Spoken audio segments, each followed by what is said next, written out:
Phone tapping జరిగింది అంటున్నారు. నిజానికి ఫోన్ ట్యాపింగ్ ఎవరి హయాంలో స్టార్ట్ అయింది? ఈ తెలుగు రాష్ట్రాల్లో, ఈ దేశంలో కాంగ్రెస్ హయాంలో స్టార్ట్ అయింది. కాంగ్రెస్ ప్రభుత్వం ఆనాటి నుండి 55 సంవత్సరాలు దేశాన్ని పరిపాలించింది కాంగ్రెస్ పార్టీ. ఈ కాంగ్రెస్ పార్టీ హయాంలో ఫోన్ ట్యాపింగ్ స్టార్ట్ అయింది. ఈ ఫోన్ ట్యాపింగ్ ఎందుకు చేయాలి, ఎవరి కోసం చేయాలనేది ఇండియన్ టెలిగ్రాఫ్ యాక్ట్ సెక్షన్ 5 చాలా క్లియర్గా చెప్తా ఉన్నది. కానీ దీని గురించి ఎవరు కూడా మాట్లాడడం లేదు. ఇవాళ కాంగ్రెస్ పార్టీ సిగ్గు లేకుండా ఇవాళ మేము ఒక్కొక్క మినిస్టర్లు అయితే ఇవాళ పిసిసి అధ్యక్షుడు మహేష్ కుమార్ గౌడ్ ఈయన నా ఫోన్ ట్యాపింగ్ అయిందంటాడు. అదేవిధంగా జూపల్లి కృష్ణారావు ఆయన కూడా నా ఫోన్ ట్యాపింగ్ అయిందంటాడు. కొండా విశ్వేశ్వరరెడ్డి ఆయన పేరు లేకపోయినా పోయి నన్ను కూడా పిలవండి అని చెప్పి ఆయన నా ఫోన్ ట్యాపింగ్ అయిందంటాడు. అదేవిధంగా ఇగో జూపల్లి కృష్ణారావు నా ఫోన్ ట్యాపింగ్ అయిందంటాడు. అదేవిధంగా కొండా విశ్వేశ్వరరెడ్డి పోయి ఈయన కూడా నా ఫోన్ ట్యాపింగ్ అయింది అంటాడు.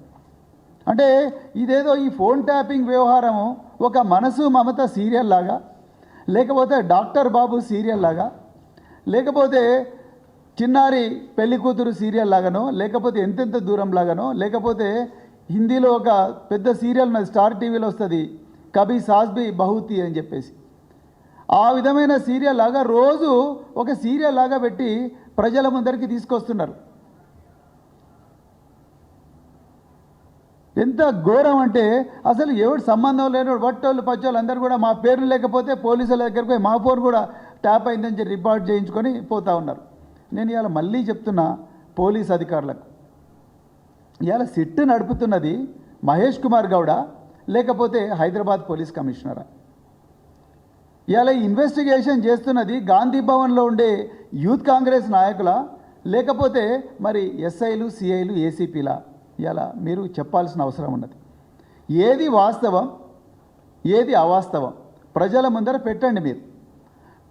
మీకు నిజంగా ఇంత కీలకమైన ఇన్వెస్టిగేషన్ అని మీరు అనుకుంటే మీరు ప్రతి వారం హైదరాబాద్ సిటీ పోలీస్ కమిషనర్ ఆఫీస్లో ప్రెస్ మీట్ పెట్టి ఈరోజు మేము ఇంతమంది స్టేట్మెంట్ రికార్డ్ చేసినాం, ఈ విధంగా ఎవిడెన్స్ వచ్చింది, ఇంతమంది బాధితులు మా దగ్గరికి వచ్చిండ్రు, వాళ్ళు ఈ విషయాలు చెప్పండి అని మీ చట్టం పర్మిట్ చేస్తే చెప్పండి.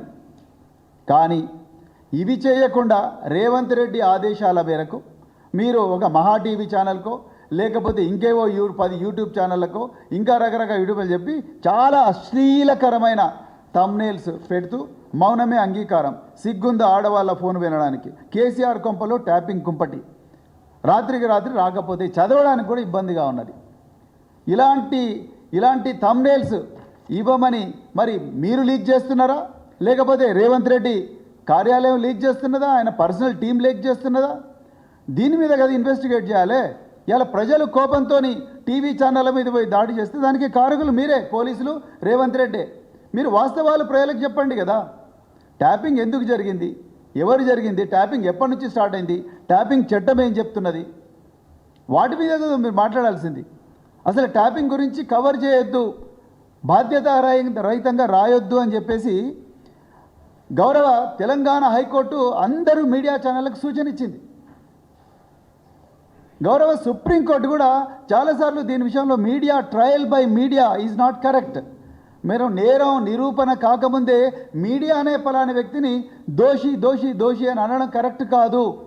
అది వ్యక్తిగత హక్కుకు భంగం, రైట్ టు ప్రైవసీకి భంగం, article 21 right to life and personal లిబర్టీకి భంగం, రైట్ టు ప్రైవసీకి భంగం అని చెప్పి కోర్టులు చాలా క్లియర్గా చెప్పినా ఇవాళ ముఖ్యమంత్రి రేవంత్ రెడ్డి, ఆయన్నే హోంమంత్రి, కొంతమంది మీడియా ఛానల్ దగ్గర పెట్టుకొని లీకుల మీద లీకులు ఇస్తున్నారు. మీకు నిజంగా ఇన్వెస్టిగేషన్ ఈ విధంగా జరుగుతుందంటే మీరు పక్కా 1, 2, 3, 4 అని చెప్పి మీరు రోజు హైదరాబాద్ సిటీ పోలీస్ కమిషనర్ ఆఫీస్లో ప్రెస్ మీట్ పెట్టండి, లేకపోతే సిట్ కార్యాలయం ప్రెస్ మీట్ పెట్టండి. అంతేగాని ఒకవైపు కొంతమంది బాధితులంట వాళ్ళు పోయి ఏసీపీ బంజారాహిల్స్ ఆఫీస్లో కూర్చుంటారు, లేకపోతే జూబ్లీహిల్స్ ఆఫీస్లో కూర్చుంటారు, సిట్ ఆఫీస్లో కూర్చుంటారు, బయట కంటిన్యూస్గా లైవ్ కామెంటరీ వస్తున్నది. అసలు ఏం చేస్తున్నారో తెలుస్తున్నదా రేవంత్ రెడ్డికి? అసలు దేశ భద్రత అంటే ఏందో తెలుసా రేవంత్ రెడ్డికి? ఆంతరంగిక భద్రత అంటే ఏందో తెలుసా రేవంత్ రెడ్డికి?